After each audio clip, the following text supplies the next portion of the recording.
সুষ্ঠু নির্বাচনের জন্য প্রয়োজনীয় সংস্কার ও পরিবর্তনে সব রকম সাহায্য সহযোগিতা করার আশ্বাস দিয়েছেন অস্ট্রেলিয়ান হাইকমিশন সুসান রাইস। সকালে প্রধান নির্বাচন কমিশনার এএমএম নাসির উদ্দিনের সঙ্গে বৈঠকে তিনি একথা বলেন।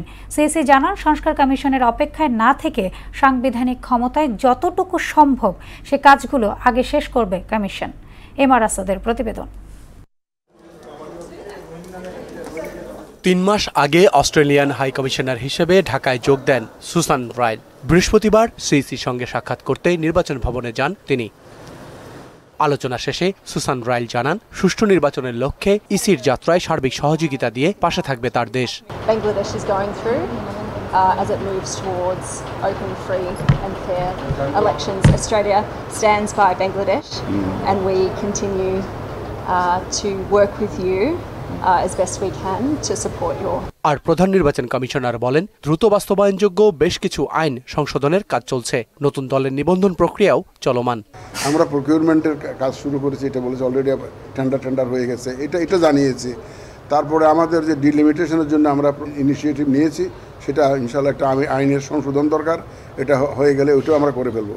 পার্টি রেজিস্ট্রেশনের জন্য আমরা অ্যাডভার্টাইজ করেছি, টাইম বাড়িয়েছি 2 মাস, এই কথাটা বলেছি। সাংবিধানিক এখতিয়ারে থাকা কাজগুলো ইসি করছে জানিয়ে বলেন, ঐকমত্য কমিশনের সুপারিশ পাওয়ার পর বাদ বাকি কাজে মনোযোগ দেবে কমিশন। ইলেকশনের আগে যেগুলো করা সম্ভব, যেগুলো প্রয়োজন, সেগুলো আমরা করব। ঐকমত্য কমিশন থেকে তো ওনারাই দিবেন যে কখন কিভাবে কি করবেন, এটা আমাদের হাতে নাই।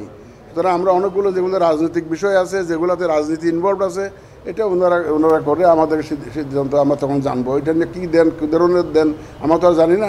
এরপর দক্ষিণের মেয়র ঘোষণা নিয়ে গ্যাজেট প্রকাশের বিষয়ে সিইসির সঙ্গে সাক্ষাৎ করেন ইশরাক হোসেন। পরে কথা বলেন গণমাধ্যমের সঙ্গে। যখন গ্যাজেট হবে বা পরবর্তীতে আরও যখন এটা কার্যক্রমটা আরও অগ্রসর হবে, আমরা আমাদের যে আইনজীবী প্যানেল যারা রয়েছেন তাদেরকে সাথে নিয়ে আপনাদেরকে ফুল ব্রিফিং করতে পারবো। এমআর আসাদ, মোহনা সংবাদ, ঢাকা।